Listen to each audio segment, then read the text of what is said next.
We'd like to welcome her here for her keynote speech. Ladies and gentlemen, please put your hands together.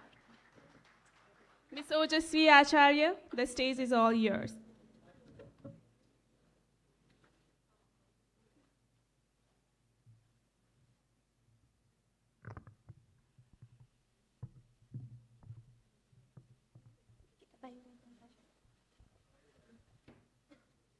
धन्यवाद कार्यक्रमका सञ्चालकज्यू NRNA ICC youth department र pianos कमिटीले आयोजना गरेको NCC थाइल्यान्डको आतिथ्यतामा रहेको दोस्रो विश्व युवा सम्मेलनका सभाध्यक्षज्यू, कार्यक्रमका प्रमुख अतिथि, नेपाल सरकारका संस्कृति पर्यटन तथा नागरिक उड्डयन मन्त्री माननीय बद्री पाण्डेज्यू, विशिष्ट अतिथिज्यूहरू, एनआरएनका पदाधिकारीज्यूहरू, नेपाल सरकारका पूर्व मन्त्रीज्यूहरू, उपस्थित सम्पूर्ण युवा साथीहरूमा म श्री दमकडा नमुना माध्यमिक विद्यालय पाल्पाको कक्षा 8 मा अध्ययनरत छात्रा ओजस्वी आचार्यको न्यानो अभिवादन।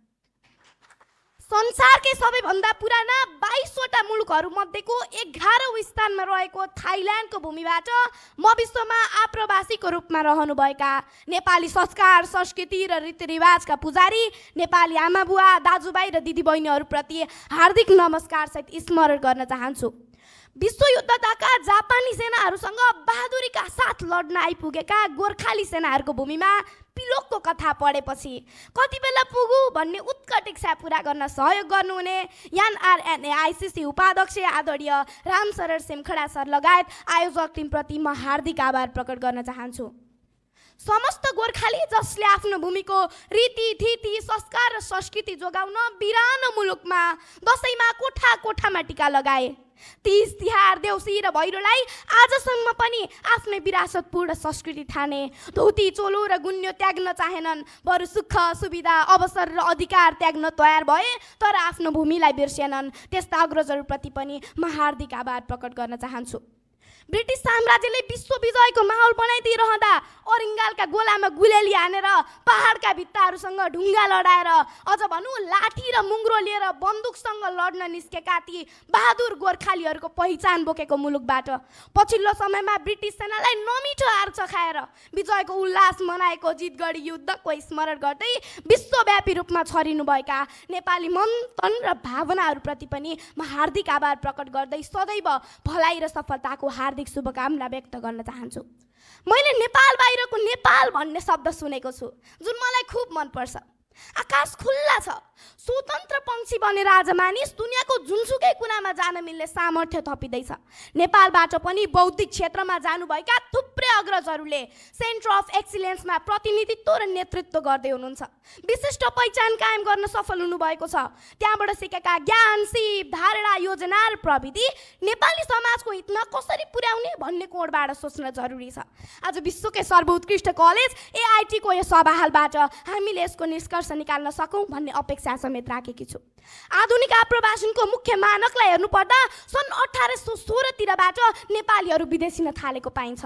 तर अपुष्ट तथ्याङ्कलाई हेर्ने हो भने प्रथम विश्वयुद्ध ताका नै झन्डै 1 लाख नेपालीहरू ब्रिटिस सेनामा भर्ती भएर युद्धमा भाग लिएको पाइन्छ। यसपछि विदेशिने क्रम निरन्तर उकालो ग्राफमा अगाडि बढ्दैछ।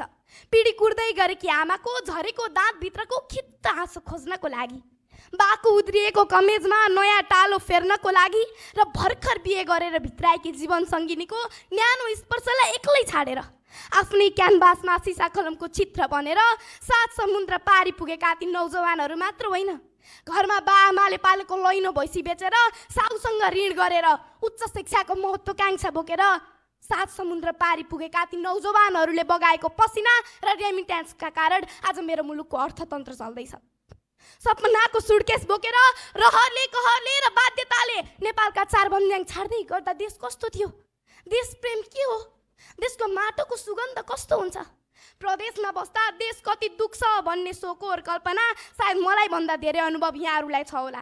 त्यसैले त आज आदरणीय डाक्टर उपेन्द्र महतो, जीवा लामिछाने, शेष घले, बद्री केसी, रामशरण सिमखडा लगायत तमाम तपाईँ दिन प्रदेशमा बिताउनुहुन्छ तर रात आफ्नो जन्मभूमि, कर्मभूमि भन्दा कसरी राम्रो बनाऊ भन्ने जीवनले सञ्जाल निर्माण गर्नतर्फ बिताउनुहुन्छ। त्यसैले म मेरो मुलुकका नेतृत्वकर्ताहरूलाई हार्दिक आग्रह र अपिल गर्न चाहन्छु, नेपालमा हुने हरेक कार्यक्रम र योजनाहरूमा राज्यभित्र र बाहिर रहेका ती तमाम क्षमतावान व्यक्तिलाई क्रियाशील गराउन सके मात्र देशको लक्ष्य पूरा हुनेछ। त्यसैले गैर आवासीय नेपालीहरूलाई पनि आफ्नै प्रवासमा बसेर लगानी गर्ने वातावरण सिर्जना गर्न म हार्दिक आग्रह र अपिल गर्न चाहन्छु। भूकम्पले देश थिलो थिलो परेको बेलामा प्रदेशमा बगाएको पसिनाको छाक काटेर स्वदेश बनाउन लागि पर्नेहरू, कोभिडले आक्रान्त विश्वमा स्वदेशकै विकासका निम्ति पहल गर्नेहरू, बाढी पहिरो जस्ता विपदमा मात्र होइन हर रात सपनीमा स्वदेशकै कल्पना गर्नेहरू पराइ हुन सक्लान् र? कहिलेकाहीँ हाम्रा देशका नेतृत्वकर्ता विद्वत वर्ग र सामाजिक व्यक्तित्वहरूबाट बहस भएको सुन्छु, नेपालमा बस्ने नेपाली ठुलो कि विदेशमा बस्ने नेपाली ठुलो?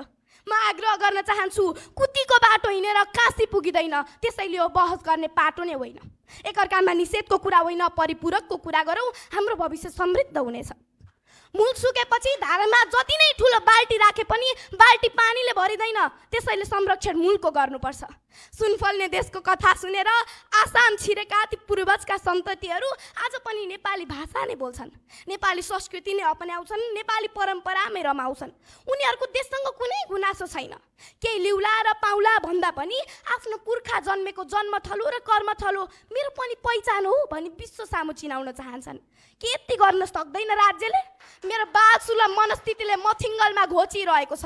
म यही मञ्चबाट ब्रह्माण्डौका अरबौँ तारा जस्तै विश्व सामु फैलिएर रहनुभएका हाम्रा नेपाली मन र तनलाई पनि नेपाली पहिचान दिलाउनको लागि अपिल गर्न चाहन्छु।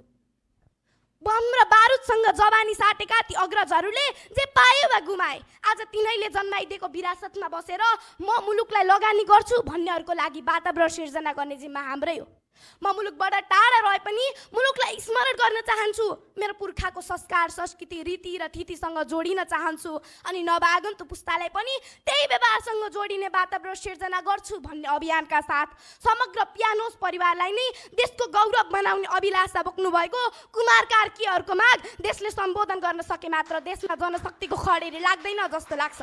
म याद दिलाउन चाहन्छु, प्रोफेसर भारती लिम्बुनी जस्ता थुप्रै बौद्धिक र पुराना पुस्ताहरू म नेपाली हो भनेर नेपालको शैक्षिक हितमा लाग्न मान्नुहुन्न जस्तो मलाई लाग्दैन।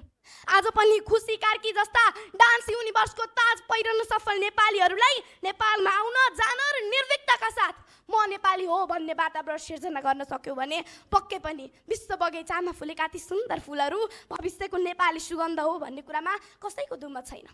भन्नुपर्ने कुरा धेरै छ तर समय अलि छोटो छ, त्यसैले अन्त्यमा ब्रिटिस गोर्खा सैनिक बनेर जोगाएको हाम्रो नेपाली साख अब फेरि विश्वमा प्रभावकारी नेपाली नामहरूले जोगाउने दिन आओस्। विश्वमा प्रगतिको बाटोको खोजीमा निस्केका ती बौद्धिक जमातहरूले आफ्नै धरती सिँगार्ने अवसर पाओस्। म भन्दिनँ पुँजी पैसा मात्र हो भनेर, मेसोपोटामिया र सिन्धु घाटीको सभ्यताले सिकाएको विकास र 18औं शताब्दीको औद्योगिक क्रान्ति पैसामा मात्र आश्रित थिएन। त्यसैले हजारौं माइलको यात्रा र अनुभवहरूले बटुलेको चेतना र विकासले नेपाली भूमि सिंचित भएको देख्न पाऊँ। म जस्तै हुर्कदै गरेका युवाहरू नेपालमै बस्न र मभन्दा अगाडि नै अवसरको खोजीमा निस्कनु भएका अग्रजहरूको प्रेरणात्मक साथ नेपाली भूमिले पाओस्। हार्दिक शुभकामना सहित बिदा हुन्छु। धन्यवाद, नमस्कार, जय आनारण्य, जय देश, जय पियानोज।